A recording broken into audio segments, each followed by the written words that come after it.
नमस्कार विद्यार्थी मित्रांनो, स्वागत आहे आपलं मराठी कोडिंग शाळा या यूट्यूब चॅनलवर. तर बऱ्याचशा विद्यार्थ्यांना हा प्रश्न होता की सर तुम्ही Java full stack with AI म्हणजे असं काय शिकवणार आहे, त्याच्यामध्ये पूर्ण सिलेबस आमच्यासोबत डिस्कस करा. तर आज त्या सिलेबस डिस्कशनचा आहे पार्ट नंबर 1 आणि त्यामध्ये मी तुम्हाला सांगणार आहे कोर जावाचा कंप्लीट सिलेबस. असा सिलेबस ज्यामध्ये प्रोजेक्ट कोणते घेणार आहे, काय काय गोष्टी कशा वेळी शिकवणार आहे, सगळ्याच्या सगळं काय इथं तुमच्यासोबत मी शेअर करतोय.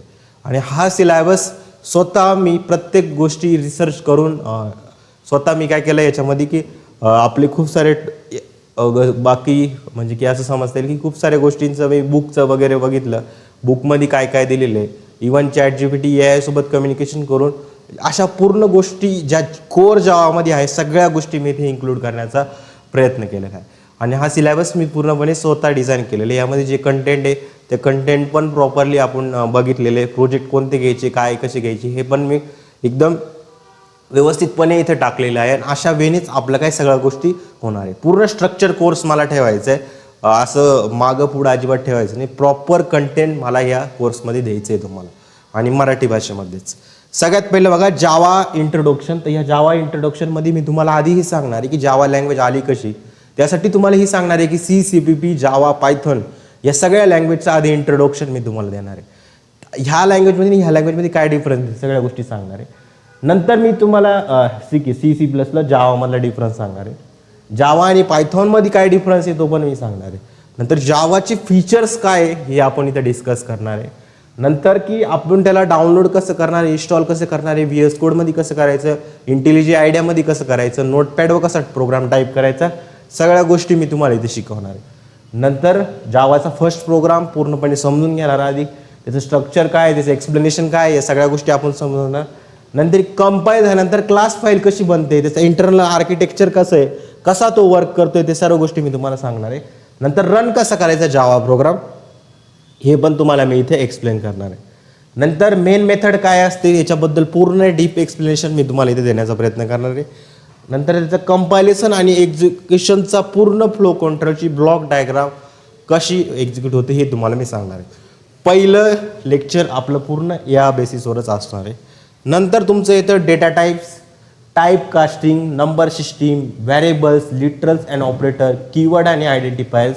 ऑपरेटरमध्ये सगळ्या टाईपचे operator, assignment, arithmetic, bitwise, logical operator, relational operator, unary operator, सगळे ऑपरेटर काय इथं आपण डिस्कस करणार आहे.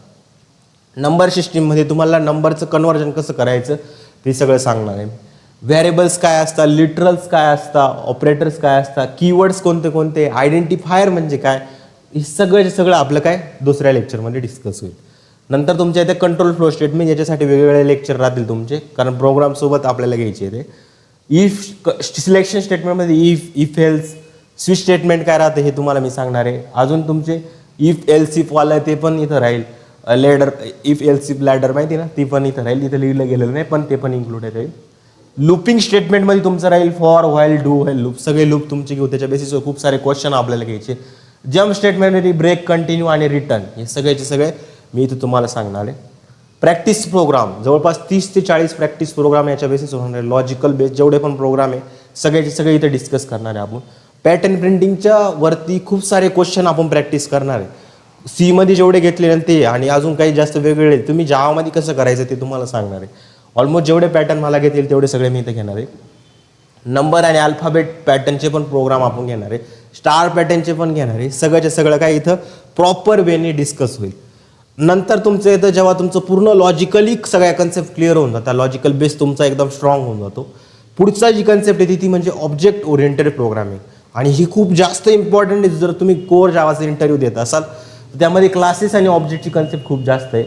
तुम्हाला हे आधी सांगाल की प्रोग्रामिंग पॅराडिगम काय, त्याचं इंट्रोडक्शन मिळेल तुम्हाला. नंतर क्लासेस आणि ऑब्जेक्ट आणि मेथड्स हे काय आहे सगळे तुम्हाला सांगणार आहे. कन्स्ट्रक्टर, टाईप्स ऑफ कन्स्ट्रक्टर कोणते कोणते, ऑब्जेक्ट क्रिएशनचं पूर्ण डीप एक्सप्लेनेशन तुम्हाला भेटेल.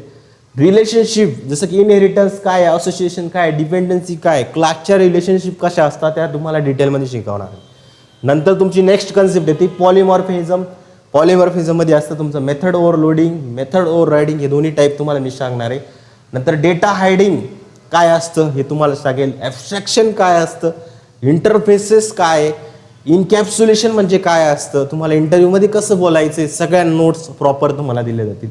कीवर्डमध्ये तुम्ही दिस, सुपर, फायनल आणि स्टॅटिक कीवर्ड हे खूप डीपली आपण विथ एक्झाम्पल्स सगळं तुम्हाला इंटरव्ह्यूमध्ये कसं एक्सप्लेन करायचं हे पण सांगणार आहे. आलं ना. या बेसिसवर आपण इंटरव्ह्यू क्वेश्चन पण अरेंज करणार आणि त्या इंटरव्ह्यू क्वेश्चन देऊन तुमची इंटरव्ह्यू पण अरेंज करणार आहे पूर्ण कोअर जावा झाल्यानंतर. नंतर स्टॅटिक ब्लॉक आणि methods, nested and static nested classes, नंतर पॅकेजेस प्री डिफाईन आणि युजर डिफाईन पॅकेज दोन्ही आपण बघणार आहे. जार फाईल्स आणि मॅनिफेस्ट फाईल्स या दोन्ही आपण बघणार आहे. कशामध्ये? ऑब्जेक्ट ओरिएंटेड प्रोग्रामिंगमध्येच आपण बघणार आहे. नेक्स्ट येतं तुमचं ऑब्जेक्ट ओरिएंटेड प्रोग्रामिंग झाल्यानंतर आता मला काय करायचं आहे की या ऑब्जेक्ट ओरिएंटेड प्रोग्रामिंगचा यूज करून आपल्याला पुढं ॲप्लिकेशन बनवायचे. याचा रिअल लाईफ यूजची कसं आपण रिलेट करू शकतो त्यासाठी पुढची कन्सेप्ट ती म्हणजे काय, ग्राफिकल युजर इंटरफेसमध्ये आपण यूज करतो AWT आणि स्विंग. ते AWT स्विंग भले आता मार्केटमध्ये जास्त यूज होत नाही, पण तुमचे कोअर OOPचे कन्सेप्ट स्ट्रॉंग करण्यासाठी ही तुम्हाला शिकवावंच लागेल. त्यामध्ये AWT स्विंगचं इंट्रोडक्शन देईल मी. AWT स्विंगच्या बेसिसवर प्रोग्राम घेऊ आपण. इव्हेंट हँडलिंग इन AWT हे पण तुम्हाला मी शिकवणार आहे. नंतर त्याच्या बेसिसवर टिक टॅक टू गेम मी बनवणार आहे, गेम डिझाईन करणार आहे. बॅकएंडचं लॉजिक त्याचं कसं असणार आहे, रजिस्टर आणि log in page, store game details हे सगळं काय तुम्हाला बनवणार आहे. टिक टॅक टू माहिती आहे, क्रॉस झिरो तुम्ही जे खेळता तो गेम आपण पहिला प्रोजेक्ट आपला हा असणार आहे. आलं ना. जे आतापर्यंत शिकवलं त्याच्या बेसिसवर हा प्रोजेक्ट आपला प्रोजेक्ट नंबर 1 झाला. नंतर तुमचं येतं पुढं exception handling, errors versus exception काय, चेक आणि अनचेक एक्सेप्शन कोणते, थ्रो आणि थ्रोज कीवर्ड कोणते, ट्राय आणि कॅच यांचं कॉम्बिनेशन तुम्हाला शिकवणार आहे. नंतर फायनली ब्लॉक आहे, युजर डिफाईन एक्सेप्शन आहे. अजून पण काहीतरी गोष्टी तुमच्या रिसोर्स ब्लॉक म्हणून काय, का तुमचं फायनली हटवलं गेलं हे पण तुम्हाला मी याच्यामध्ये शिकवणार आहे. नंतर तुमचं येतं स्ट्रिंगमध्ये येतं तुमचं string introduction, string class constructor आणि मेथड्स या सगळ्या गोष्टी तुम्हाला शिकवल्या जातील. खूप साऱ्या मेथड आहेत त्याच्या, सगळ्या मेथड डिटेलमध्ये आपण घेऊ. स्ट्रिंग बफर आणि स्ट्रिंग बिल्डर हे डिटेलमध्ये आपण बघणार आहे. नंतर स्ट्रिंग टोकनायझर हे पण तुम्हाला सांगणार आहे. आणि स्ट्रिंगच्या बेसिसवर जेवढे इंटरव्ह्यूमध्ये क्वेश्चन विचारले जाऊ शकता सगळे इथं काय तुमची प्रॅक्टिस करून घेणार आहे. समजलं. नंतर येतं तुमचं मल्टी थ्रेडिंग आणि सिंक्रोनायझेशन. थ्रेड कसं क्रिएट करायचं, रनेबल आणि थ्रेडमध्ये काय डिफरन्स आहे, थ्रेड लाईफ सायकल कसं चालतं, थ्रेड क्लास मेथड कोणत्या आहे, सिंक्रोनायझेशनची कॉन्सेप्ट काय, थ्रेड ग्रुप काय असतो, थ्रेड पूल फ्रेमवर्क काय असतं, callable and features, thread local class. हा पूर्ण जो सिलेबस आहे मल्टी थ्रेडिंगचा, असं नाही म्हणत की हे पूर्ण हेच आहे. ह्याच्यामध्ये अजून खूप सारे प्रोग्राम आपले ॲड होतील, खूप साऱ्या गोष्टी ॲड होतील, खूप सारे एक्झाम्पल आपले ॲड होतील. पण तुम्हाला काय हळूहळू चालायचं आहे. जसं मी सांगितलं 3 लेक्चर आपण आठवड्यात चालणार आहे. त्याच्या बेसिसवर तुम्हाला इंटरव्ह्यूमध्ये कसे क्वेश्चन विचारणार आहे, त्याचं उत्तर कसं द्यायचं सगळं मी डिटेलमध्ये टाकणार आहे. आलं ना. आता पुढचं आहे जावा इनपुट आणि output, byte stream classes, character stream classes, dynamic input technique कोणतं आहे, फाईल हँडलिंग विथ कोड आणि सिरियलायझेशन आणि डिसिरियलायझेशन. हा पण तुमचा एक पार्ट आहे. याला पण आपण काय खूप डिटेलमध्ये डिस्कस करणार. आता काही सिलेबस मी फक्त ओव्हरव्ह्यू देतो तुम्हाला, असं समजू नका देऊ की मी डीपमध्ये सांगत नाही. का कारण जेव्हा आपले लेक्चर होतील तेव्हा मी तुम्हाला डीपमध्ये सांगेलच आहे. आणि एवढं शिकल्यानंतर दुसरा पार्ट शिकल्यानंतर नोटपॅड एडिटर, नोटपॅड डिझाईन, बॅकएंडचं इम्प्लिमेंटेशन, हा नोटपॅड एडिटरचा प्रोग्राम आपल्याला बनवायचा. हा जो आहे project number 2. Socket programming and RMI, तर नेटवर्किंगचे बेसिस, सॉकेट प्रोग्रामिंग काय असतं, रिमोट मेथड इन्व्हेन्शन काय असतं आणि त्याचं सगळं एक्सप्लेनेशन खूप डिटेलमध्ये आपण बघणार आहे. हा 12 नंबरचा पार्ट झाला तुमचा. प्रोजेक्ट नंबर 3 आहे तुमचं ते सॉकेट प्रोग्रामिंग जे शिकला ना त्याचं इम्प्लिमेंटेशन कुठं होणार आहे, टॅप बॅकएंडमध्ये, multi system chatting implementation, chatting application. हा प्रोजेक्ट नंबर 3 असणार आहे. 1 कोणता आहे, टिक टू आहे. नंतर तुमचं नोटपॅड आहे. नंतर काही चॅटिंग ॲप्लिकेशन, तर हा तुमचा असेल. त्याच्यानंतर तुमचे ॲरेच्या बेसिसवर सगळे बघणार आहे आपण. ॲरेज काय, 1D 2D ॲरेज काय, मॅट्रिक्स आणि जॅगेड ॲरेज काय, ॲनॉनमस ॲरेज काय असतो, ॲरे क्लास काय, अल्गोरिदम, सॉर्टिंग आणि सर्चिंग टेक्निक्स, इन्सर्ट डिलीट कशा ऑपरेशन होतं त्याच्यावर, ॲडिशनल ॲरे प्रोग्राम आहे. सगळे काय आपण इथं डिस्कस करणार आहे. आणि लास्ट तुमचं सगळ्यात इम्पॉर्टंट टॉपिक जो तुम्हाला DSA शिकण्यासाठी, जावामध्ये DSA जर त्यांना करायचं आहे त्यांना सगळ्यात जास्त इम्पॉर्टंट आहे. तुमचा जर चांगला रिस्पॉन्स आला, जर आपल्या जावाच्या प्रोग्रामिंगला जर सगळ्या व्हिडिओजला समजा 1,00,000 व्ह्यूज गेले किंवा 50-60 हजार जर व्ह्यूज गेले प्रत्येक याला, तर आपण जावा DSA पण लॉन्च करू. आणि जर समजा काही कमी असले तर ठीक आहे, बघू जसं होईल तसं होईल. आपल्याला काही एवढं हे नाही. पहिलं काम करायचं नंतर फळाच्या अपेक्षा म्हणजे की सांगितलं आहे माझ्या पप्पा मला काय सांगता की निस्वार्थ भावनेने कधी पण काम करायचं. म्हणजे की आपल्याला जे काम करायचं आपण जर लोकांसाठी एखादी गोष्ट करत असेल तर ती निस्वार्थ भावनेने करा, असं माझ्या पप्पांचं म्हणणं आहे. आणि मी पण कायम काय करतो की त्याच वेळेने काम करण्याचा प्रयत्न करतोय. की कधी कधी असं वाटतं की व्ह्यूज आले पाहिजे, पण नंतर असं वाटतं की आपण जे काम करतोय त्याच्यामुळे 100 लोकांचा तर फायदा होतोय ना. ठीक आहे 100 लोक आपल्याशी निगडीत, पण ते 100 लोक पण खूप झाले असं माझं वडील मला म्हणत आले ना. आणि त्याच्या हिमतीवरच आजपर्यंत मी सगळे कामं करत आलेलो आहे. बघू आता जेव्हा मला यश मिळायचं तेव्हा मिळेल, पण आता जे ते यश मिळाल्यानंतर पण मी ह्याच वेळेने काम हे करत राहील.